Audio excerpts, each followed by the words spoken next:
Apakah kebaikan selalu menang atas kejahatan? Ataukah itu hanya ilusi yang kita ciptakan agar dunia terasa lebih adil? Sepanjang sejarah kita diajarkan bahwa kebaikan pada akhirnya akan selalu menang, bahwa pahlawan akan mengalahkan penjahat, bahwa keadilan akan ditegakkan. Namun realitas di dunia nyata jauh lebih rumit. Sejarah penuh dengan kisah kejahatan yang berkuasa, rezim diktator yang bertahan selama puluhan tahun, serta orang-orang baik yang tersingkirkan oleh sistem yang tidak adil. Tetapi ada juga kisah luar biasa tentang manusia yang tetap berpegang pada kebaikan, bahkan ketika dunia di sekitarnya penuh dengan kebrutalan. Jadi, apakah kebaikan benar-benar lebih kuat dari kejahatan, atau hanya sekedar mitos yang kita yakini agar kita tetap memiliki harapan?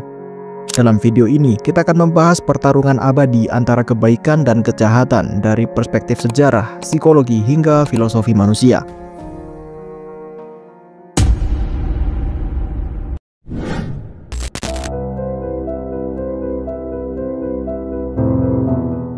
Sejarah menunjukkan bahwa kejahatan seringkali mendominasi.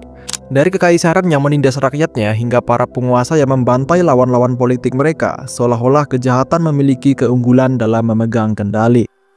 Ambil contoh Nazi Jerman, Adolf Hitler yang berhasil membangun salah satu rezim paling brutal dalam sejarah manusia.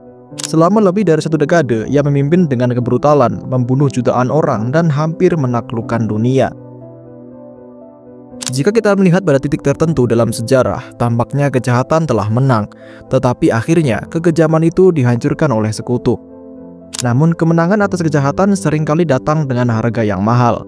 Perang Dunia II tidak hanya menumbangkan Hitler, tetapi juga mengorbankan lebih dari 70 juta nyawa di seluruh dunia.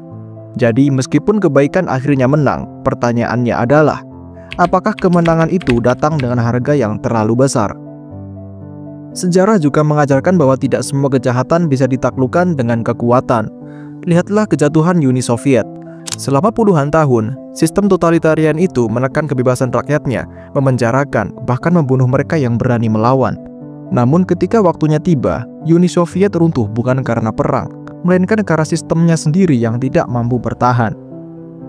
Hal ini menunjukkan bahwa kejahatan bisa menang dalam jangka pendek, tetapi dalam jangka panjang, sistem yang tidak berlandaskan kebaikan seringkali akan runtuh dengan sendirinya. Tapi, apakah itu berarti kita hanya perlu menunggu kejahatan jatuh dengan sendirinya, atau kita perlu melakukan sesuatu untuk mempercepat kejatuhannya?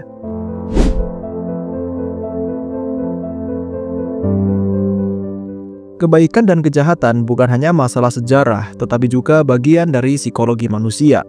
Seorang bayi yang baru lahir tidak mengenal konsep baik atau jahat, mereka hanya memiliki insting untuk bertahan hidup. Lalu, kapan seseorang berubah menjadi baik atau jahat?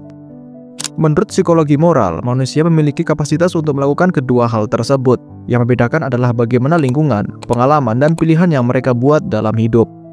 Salah satu eksperimen psikologi paling terkenal, Stanford Prison Experiment, menunjukkan bahwa dalam kondisi tertentu, orang-orang biasa bisa berubah menjadi sosok yang kejam. Dalam eksperimen ini, sekelompok mahasiswa ditempatkan dalam simulasi penjara. Sebagian berperan sebagai sipir, sementara yang lain menjadi tahanan. Hasilnya mengejutkan. Dalam waktu singkat, mereka yang berperan sebagai sipir mulai menyiksa dan menyalahgunakan kekuasaan mereka. Ini menunjukkan bahwa kejahatan bukanlah sesuatu yang hanya dimiliki oleh individu tertentu, tetapi bisa muncul dalam diri siapa saja jika diberi kesempatan dan kondisi yang tepat. Namun ada juga contoh sebaliknya. Kisah orang-orang yang memilih untuk tetap baik meskipun dunia memperlakukan mereka dengan buruk. Nelson Mandela misalnya, dipenjara selama 27 tahun oleh sistem apartheid yang rasis dan tidak adil. Tetapi setelah dibebaskan, ia tidak membalas dengan kebencian, melainkan memilih jalan rekonsiliasi dan perdamaian. Ini menunjukkan bahwa meskipun kita semua memiliki potensi untuk melakukan kejahatan, kita juga memiliki kemampuan untuk memilih jalan kebaikan. Tapi pertanyaannya adalah, jika manusia memiliki kapasitas untuk berbuat baik dan jahat, mengapa kejahatan tampaknya sering lebih dominan?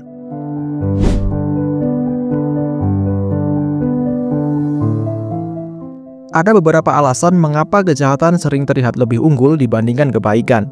1. Kecepatan dan efisiensi. Kejahatan seringkali bertindak lebih cepat karena tidak terikat oleh aturan moral. Seseorang yang ingin mencapai kekuasaan dengan cara licik bisa melakukannya tanpa perlu mempertimbangkan etika atau nilai kemanusiaan. 2. Ketakutan dan kekuasaan. Dalam banyak kasus, orang mengikuti kejahatan bukan karena mereka setuju, tetapi karena mereka takut.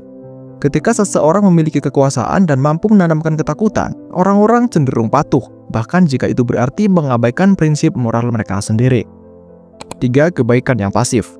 Salah satu alasan terbesar mengapa kejahatan bisa menang adalah karena banyak orang baik yang tidak melakukan apa-apa. Seperti yang pernah dikatakan Edmund Burke, kejahatan akan menang jika orang baik tidak melakukan apa-apa. Tapi jika kejahatan memiliki begitu banyak keunggulan, bagaimana kebaikan bisa menang?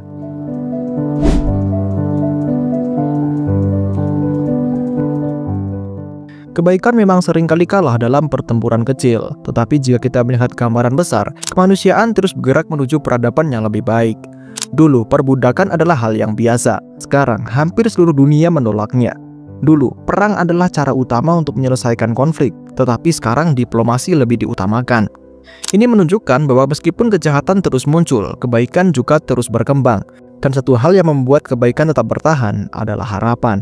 Kebaikan menang bukan karena lebih cepat atau lebih kuat, tetapi karena lebih tahan lama. Kejahatan bisa mendominasi sementara, tetapi kebaikan memiliki kekuatan untuk bertahan melawan waktu.